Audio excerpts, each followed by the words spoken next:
this started. I'm Deborah Hughes, the Assistant Director of Publicity and Publications at DAS, and I will be your host along with the Head of DAS International, Annaberta Oles-Jane.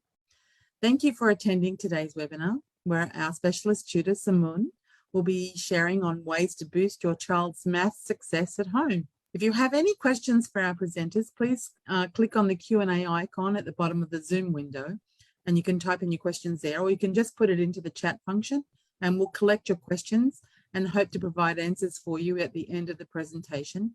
And we will have about 15 minutes at the end to do so. We'll post any answers to any outstanding questions on the DAS International website.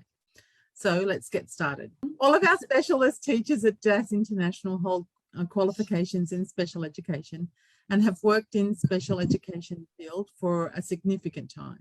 So let me introduce you to Samunn. Samunn has 37 years of experience, and probably more now, teaching English literacy and numeracy. He conducts webinars and workshops in educational assistive technology, universal design for learning, and design thinking for special educational needs for parents and for educators. He's currently pursuing his PhD, and his research interests include supporting emerging adult learners with specific learning differences in higher education, and to help them create positive learning spaces with the use of technology. Also with us is Anna. She's the head of DAS International, and she has a wealth of experience in providing support for students with learning differences. And as head of DAS International, she aims to provide a professional service to the SPLD community, both in Singapore and in the region. Anna, over to you. Thank you, Deborah, for that lovely introduction. And hello, Samunn, and thank you for joining us and being part of our speaker today. You know, it's been, we've done, now this is our 7th webinar, correct, Deb? Yeah. That's correct, yeah, 7. Yeah. And it's part of our 10th anniversary for DAS International. And I was thinking, what can we do, you know, just to share with everyone the work that we do, the specialist teachers. So we came up with various topics. And so today's topic, you know, which is ways to boost your child's math success at home. It's not so much as like a technical sort of sharing. I think what Samunn is, it's what we're trying to say, just to give a quick summary of what how Samunn will be sharing, is that it's not a black and white subject, as many of us know and, you know, think. It is a developmental subject. So concepts develop, procedures develop, and as well as math facts, you know. So in this session, Samunn will explore on how maths foundations can be constructed in children based on their everyday experiences, what they see, what they, you know, what they look, what they eat, especially food. I hope Samunn, I know in his slides has got a lot of food in there, and I have not had my lunch. So anyway, bear with us. And so he will take us through on how we can, you know, be supportive of our kids by offering them multiple ways to learn, engage, and interact indirectly with math, so that they, you know, they can actively kind of like construct foundations to provide with better opportunities, so that the kids, when they go back to the classroom, they are actually better engaged because they already come with some, you know, hands-on concepts for math. Okay. So in case if you guys are thinking, okay, we're going to learn, you know, point A, point B, what are all the steps just to manage your expectations. And over to you now, Samunn. Can you kindly start your sharing? Thank you. Good afternoon. I warmly welcome all of you to my webinar today on ways to boost your child's math success at home. I am Mohamed Samunn, a senior educational therapist working for the Dyslexia Association of Singapore. I am a specialist tutor, and I provide one-on-one, and small group math and literacy intervention and remediation classes. Let's look at today's objectives. First and foremost, let's think about the barriers that we have for math learning.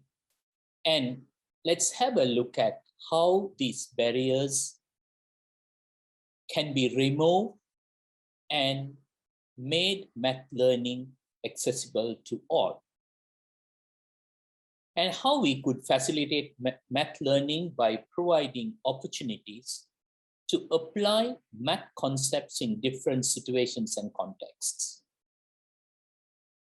Build and practice math learning through real-life experiences that show how and why certain math concepts work.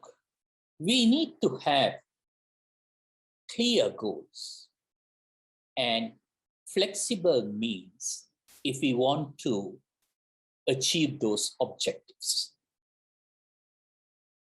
When you know the goal that you are going to achieve, you know how you could be flexible. We are in a neurodiverse world.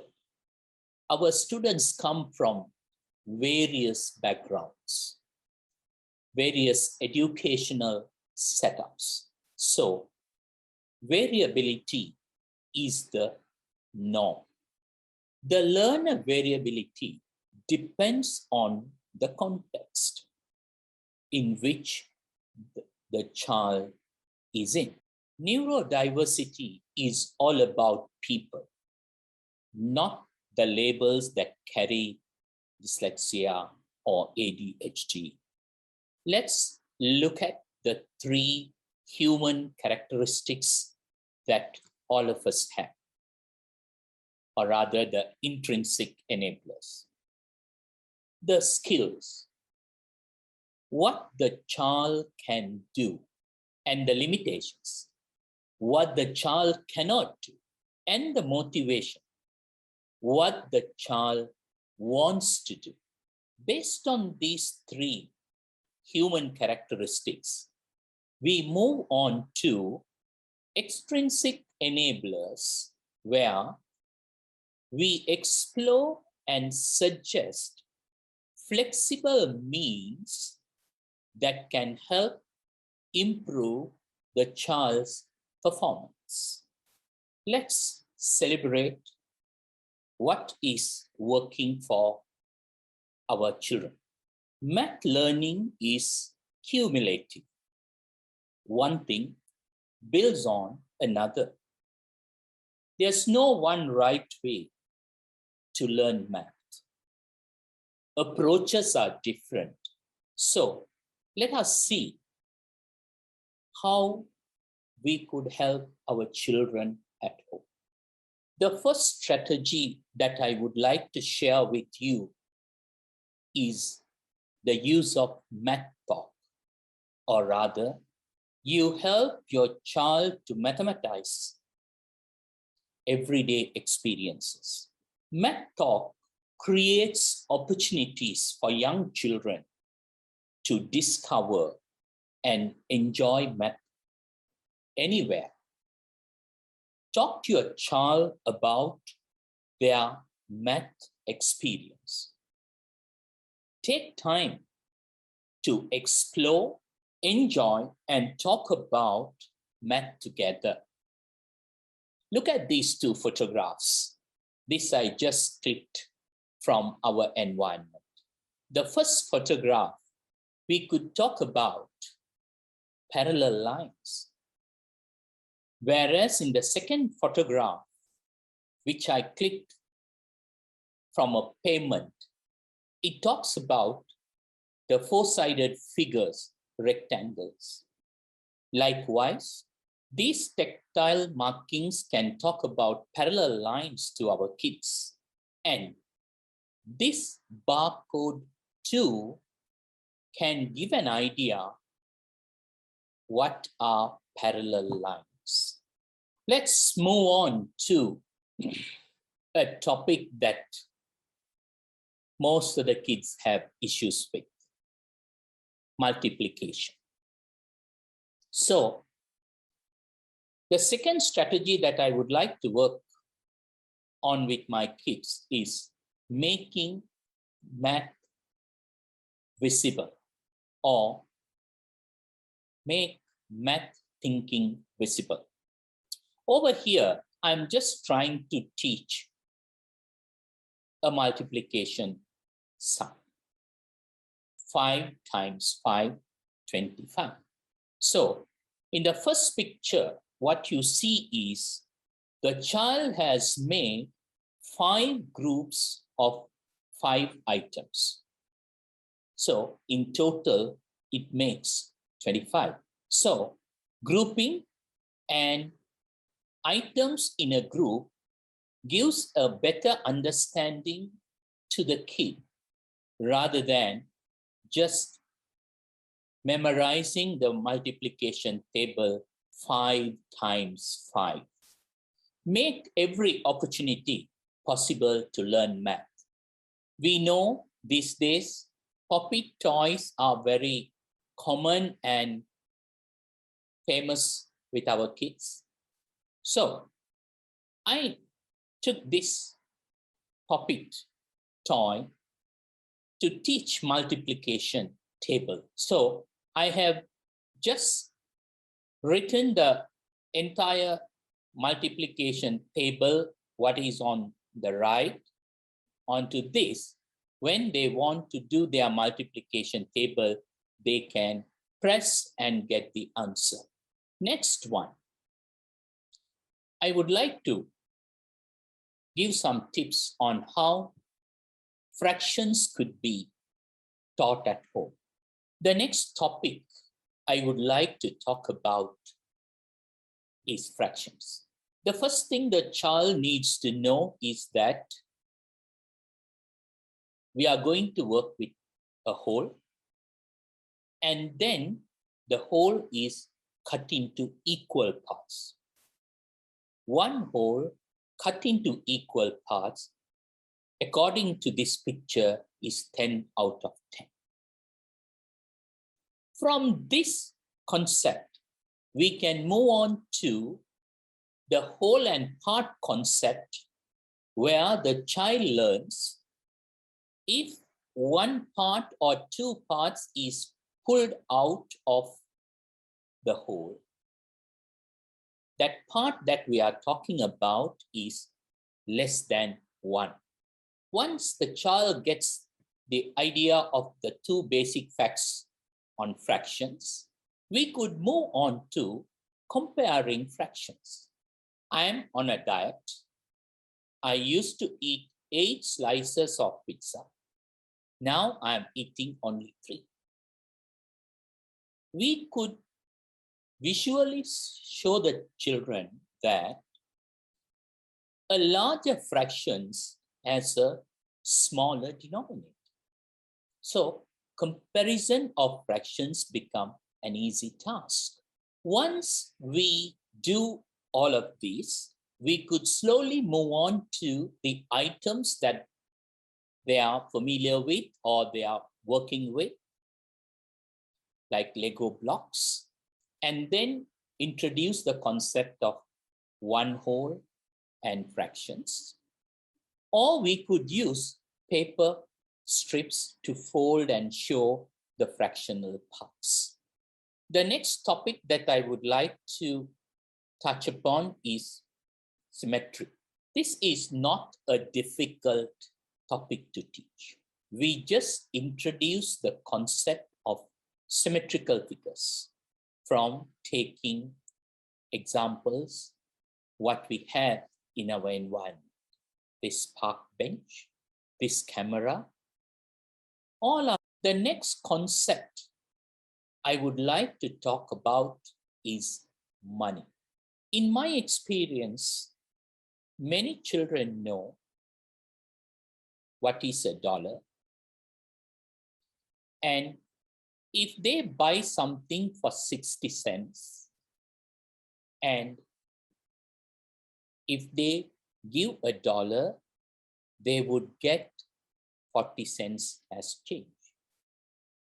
But many of them do not know that there are 100 cents in $1. So this visual that I made to my kids shows that, okay, $1 is equal to 100 cents. You could talk about money, you could talk about fractions here, and you could talk about decimals. The next concept that I would like to talk about is rate. Rate is a P5 topic. But before a child comes to P5, still we can introduce the concept of rate when we take them for shopping. We can look at rate from 1 unit to many units, or we can look at many units to 1 unit. So the child gets an idea, okay, rate means that either the price is given for 1 unit so that you can do repeated addition or multiplication and get the amount for certain number of units.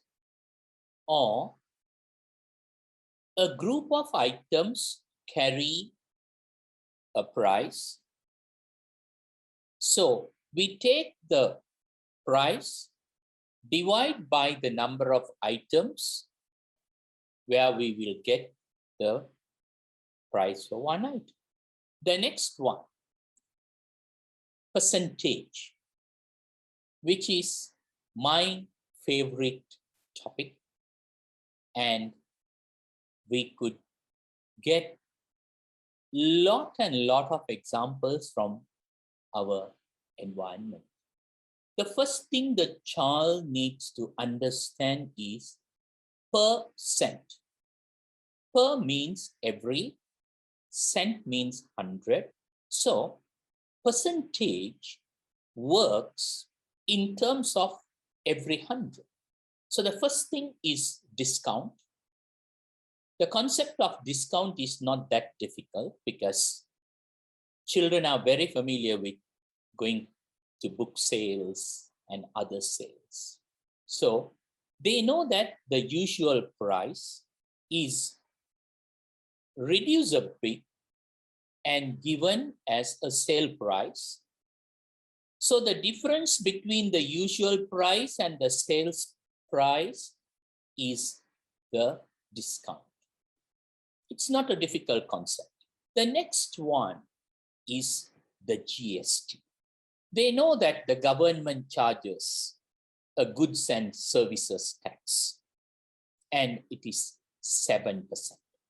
So even before they learn percentage, when we go out with them, we could simply show receipts, invoices, and tell them, okay, look at, this is the items that we bought.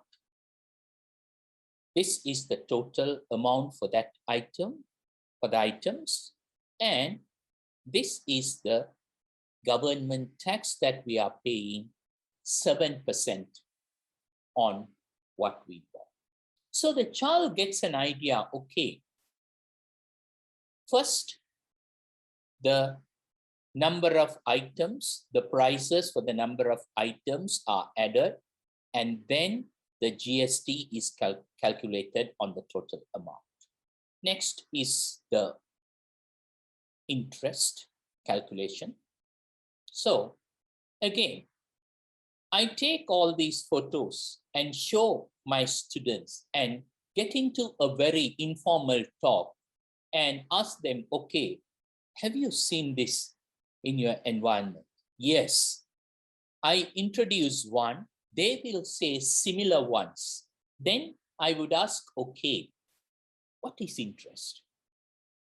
Some know, some they do not know. But still, we could tell them indirectly that you can borrow money from someone and do something. Either you do business or you buy a house or whatever. And for the money that you borrow, you pay regularly a percentage to the lender. Math is developmental. Concepts develop, procedures develop. Let's look at the concept of area and perimeter. Area is a P3 topic where the children learn to find out the areas of basic figures like squares and rectangles. From there, they move on to the composite figures in P4, where they break down the composite figure into basic figures and then find out the area of those figures and finally add them up together. And in P5, they find out the area of a triangle. And in P6, they find out the area and perimeter of a circle. So, if they do not understand the basic concepts they learn in P3 and P4, finding the area of triangle or finding the area of a circle becomes a little bit tricky. On the other side, we could look at the area as a 2D dimensional thing where length and breadth makes the figure. Later on in P5, we look at volume as a 3D concept where the area of the figure makes the base and the height comes in. So base times height gives the volume. Now, I would like to talk about a little on assistive technology or how technology can help kids to make their math work easy. Let's say when they want to make their notes on math, rather than writing them down, they could turn their voices into smart notes. Word, pages, and custom-made software like Tutor have got facilities where you could just talk to the screen and the screen picks up your words. Same way, the technology can help kids to read the math sums for them. So we have text-to-speech software, Word has it, Pages has it, or you can get the device to speak the screen for you, or you can use a handheld device like the reader pen, where you could scan the sum and it reads out loud for you. Let us look at how we could help our kids to organize and collaborate and curate their work. There are apps available. Now, I have just discussed 3 apps over here: Padlet, Wakelet, and Flipgrid, where in these apps, you can store video, audio, and text. Padlet and Wakelet, you can add in audio, video, and text, whereas Flipgrid works only with videos. So what we can do is we can get our students to have small videos done, and they could have a Wakelet account or a Padlet account and save them. So what they did in P5 becomes a reference video in P6. And we can further use these collaborative tools to brainstorm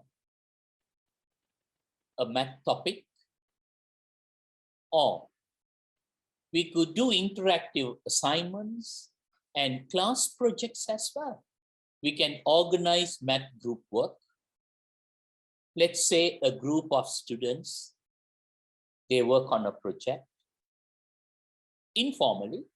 It's not a school assignment. Parents can organize that. And then everyone in the group can have their own share and do something, a video or an audio or a text, and then upload to these apps, and where when the other person has got time can look into that and learn from each other. The last but not the least, time management is also needs to be given a thought, because during examinations, kids need to manage their time. There are apps, or rather the timer tools that we can find, which can help you to manage your time, adjust how long you want to focus on a sum, and then you could have a break. These are really helpful ones. I have tried with my students and they love it. Okay, I have come to the end of my presentation, and my closing remarks are: learners grow to their full potential and gain independence and be more empowered to learn and engage. If a learning design doesn't work, change the design, but not the learning objectives. When we offer them more than one choice, more than one medium, more than one way of engaging with the math topics and procedures, the schools and learning centers will become positive places for the kids to learn. Thank you very much. Thank you for your presentation.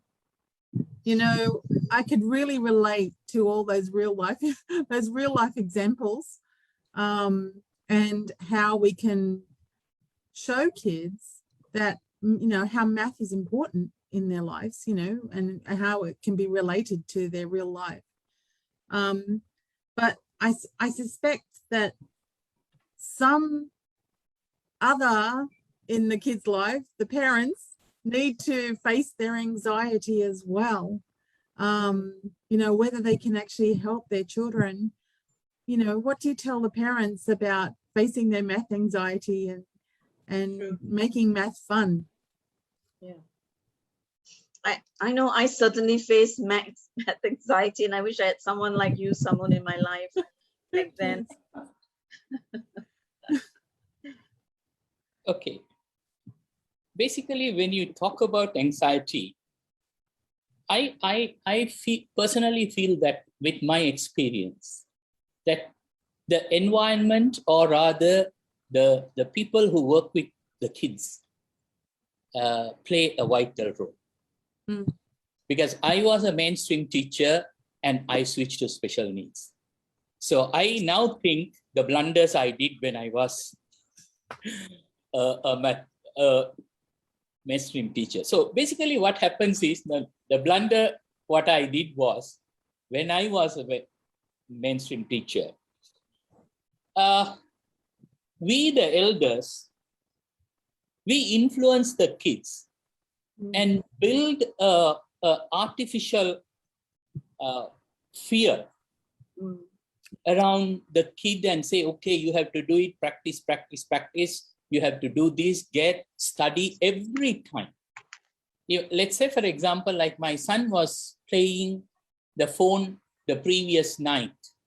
The next day is PSLE maths, but we never said anything to him because I don't want to build the pressure what I built in my life when I was when I didn't know about all these special needs things. So this pressure builds up negative emotions and fear of failure in the kids. Then what happens? That the deadlines, the tests, all makes them a kind of fear in them. And finally, they are embarrassed. So this harms their ability to perform. So when we build pressure, we are not doing good to the kid. We are just making the situation more worse for them. That's how I look at it. Okay, so parents need to take advice on this. They need to relax and allow their kids to perform and do what they can. I know that you've introduced a lot of this real life experiences, because kids, when they come to math, they're just doing problem sum after problem sum after problem sum. And so, this relates back to how you teach math and the manipulatives that you've used. Can you share a little bit about, why do you do this? Well, now normally we at DAS, we teach math in the CRA approach, the concrete to representational to abstract. So the concrete part, either you could use manipulatives or you could take real life examples from your environment or something that the kid is familiar with. Now, let's say, for example, I cannot think of a manipulative to teach percentage, except for you have a 10 by 10 square and then you just get the kid to color, okay, show 35% or something like that. But whereas that is basically the representational part. So when we talk about percentage and we talk about all the pawn shops and things like that, they say, okay, yes. So when you talk about GST, they know, right, it's government tax we have to pay. So this type of, the real life examples gives confidence to the kids that, okay, we are going to talk about something that both of us know. So then what happens is, it's like I'm getting the kid to contribute indirectly to my work. And slowly after that, okay, this is GST, right?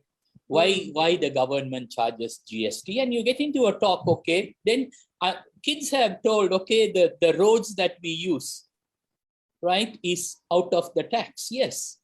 They don't have a concept of income tax, but at least they know, right, GST is a tax that the government charges. So we get something in return as our infrastructure enhancements and things like that. So from there, you slowly take them, okay, let's see how we could calculate this. Because it's not always we buy things using $100, right? So we buy things using less than $100, and then we buy things using more than $100. Okay, then how this 7% is proportionately charged? So either it could, the real life experience, the math talk helps them to clear the base. Then you could use manipulative from the real life, and then from the real life experience. Yeah. Actually, we have a question from Pauline. She says, "Can you explain how to do the rate again?" Yeah, yes, I think she was interested in your rate question that relates to this one. Okay, right. Rate is basically a P5 subject, but the kids, I mean, the time that they go to school, right, during their recess, they know one noodle is how much. So that is basically the unit rate. But we don't introduce at that point in time, this is rate and this is unit rate and things like that. Normally, the rate is the amount of a quantity per unit to another quantity of another quantity. So let's say, for example, like, okay, 10 cents, 60 cents a bowl of noodles. So you're comparing two quantities in terms of one another. So rather than getting into the real rate concept with them, certainly you can start in a very simple way. Okay, one apple is 50 cents. Okay, how much does it cost for 5 apples? So one is too many. So the child should know, okay, there is a unit rate, the base rate, which you build upon. Once the child gets to know that well, you do the reverse. Okay, 5 apples is 250, right? Then what is what? So 5 units is 250, and then you come to 1 unit. Yeah. Hope that I explained the stuff. Yes, I know it can be challenging. Very challenging. And you use you've mentioned technology today, and you have done a previous webinar on technology. So anybody who is interested in more technology tips, you should go back to Samunn's previous webinar that he did a few months ago, and it's on our DAS International website and also the YouTube channel.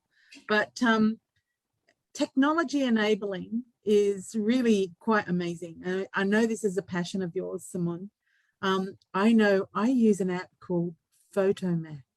Have you heard of Photomath? Yeah, Photomath, yes. Yeah, I use Photomath not to cheat, but to figure out whether I've got the right answer and how to, what are all the steps involved. So when I've got lost, I can go back and figure out the steps. Photomath is actually an amazing app. But and especially for parents when they need to check the math. But we have a question here about technology, and are they easy for parents to use, or do you have to be tech savvy? Well, any app, I tell the same thing to the kids also.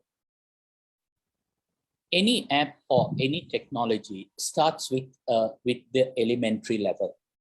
So you can be a user first. Later, you can become an expert user. So if you are interested, if you want to explore more, then fine, you become an expert user. Then you are more tech savvy and explore and other things as well. But at the basic level, what I was talking about, like the Padlet and Wakelet and Flipgrids, they are pretty straightforward and very simple apps to use. It's something like you just put documents into a Google Drive. Simple as that. Yeah, that's true. Yeah, you know, Samunn. Sorry, Deborah. You want to go ahead? Go. No, I'm just saying it's all about being organized. You know, knowing. Because our kids, like if they're not organized, they're out of control. I have a question, and I know we're running out of time, but some parents, when they also ask, you know, like now we're doing a lot of home-based learning due to the COVID-19, and they wonder, can their kids still benefit from learning math online? you know, like how can it still be engaging, just as engaging as you do it face to face, where you're directing, and you know, so how can parents and, you know, teachers help online when they, is it just as good, or do they get as much out of it? What's your because you are experienced very much teaching our kids online. Yes. Now. Basically, I have currently I have one kid from New Zealand. I teach him math, so Yes. it's a by default it's an online class because I never get to see him face to face.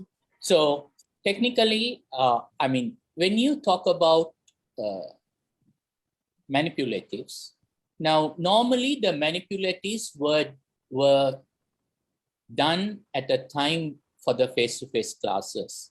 But later on, when online classes emerged, people were exploring how these physical manipulatives can be turned into virtual manipulatives. Mm.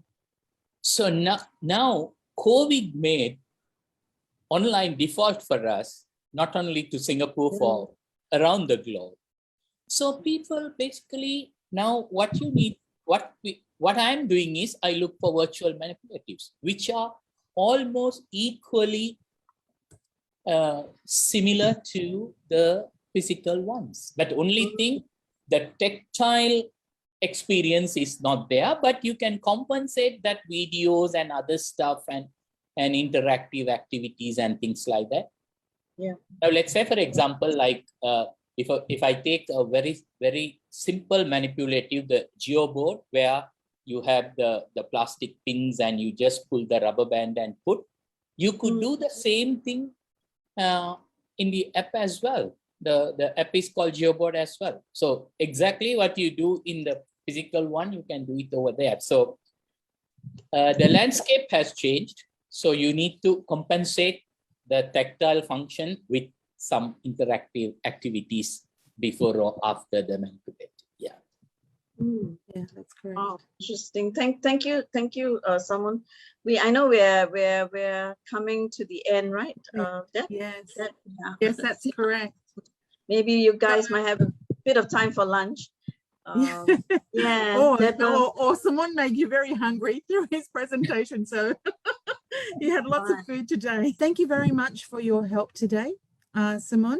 And like I said, we did a webinar in the beginning of the year. So if you're interested in all the apps that Samunn just loves to show his kids, you can maybe we could just share that YouTube link, Deb, to our participants. YouTube, okay. The one where we have the YouTube channel for all our webinars. Okay. All right. Actually, if you go to the DAS International website, it'll be there. But I just have to quickly go away to YouTube and get the link for you. Sure. Whilst you're doing that, maybe I can. Oh, there was a question actually. One final one on maybe are there some apps that you can recommend? So maybe from that program that sharing, you did share quite a bit of the apps that they could use, right? Someone that one. Okay, good.